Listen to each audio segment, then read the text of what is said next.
that brings us to the last side of the bracket, the Edward Jones region. We've got the 2008-2009 team, finished 28-6, lost to North Carolina in the Sweet 16.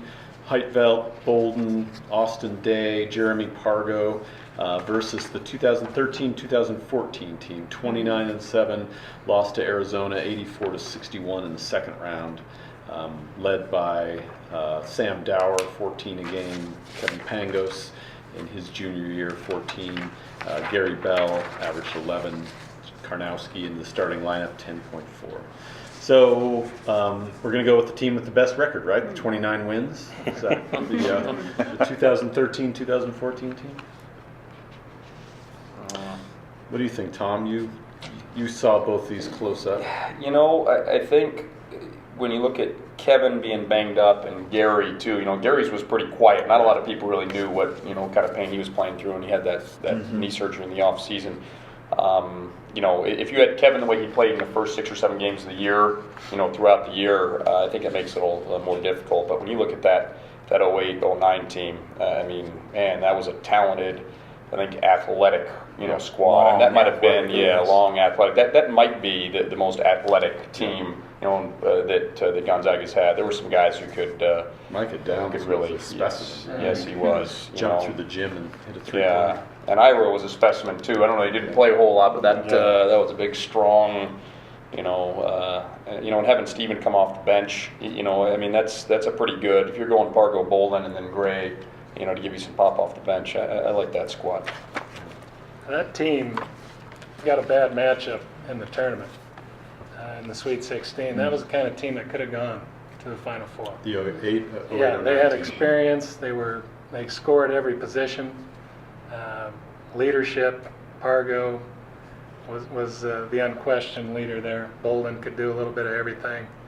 If they hadn't run into North Carolina, who just pummeled everybody in that tournament by 20, that team might have gone deep into the tournament. Stephanie, did you?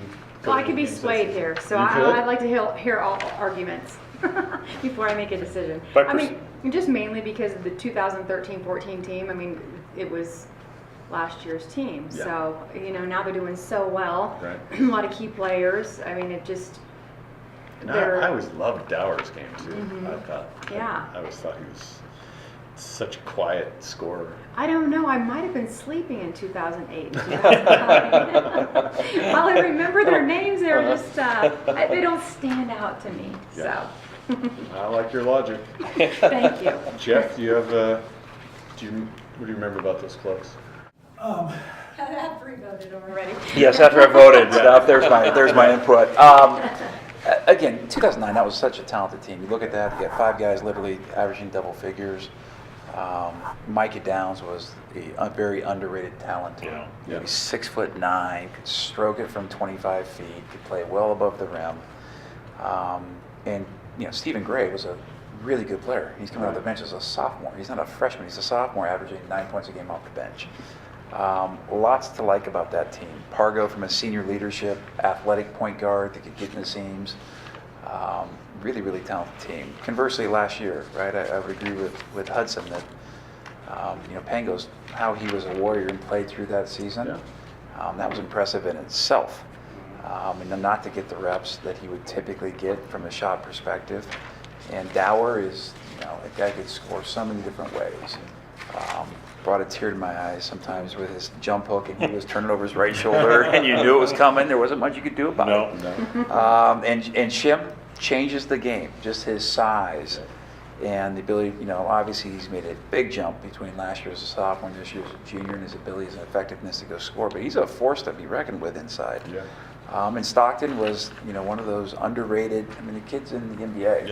Yeah. He's in the NBA, and he was, but he's one of those point guards that you would love to play with because he would always get the ball to you exactly when you expected it and where you wanted to get, and made you a better player. So, like most of these seedings, I mean, it's like, who's your favorite child? What's the upside of this conversation? But I know that, in my opinion, that the 09 team was certainly a special team.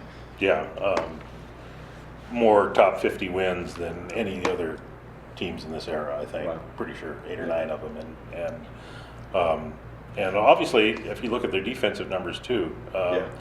underrated defensively, but I'm guessing a lot of that is block shots, because you look at the length on those guys, Yeah. Heitfeld and Day and Downs, you know, they could reject a few, and so. And Dimitri Goodson's turned out to be a good defensive player. Yeah. although in a different sport.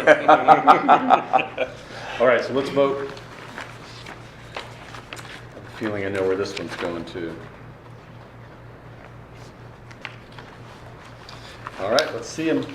Oh, we have a vote for the 13-14 team. All right. I I like to be different. like your loyalty to the present.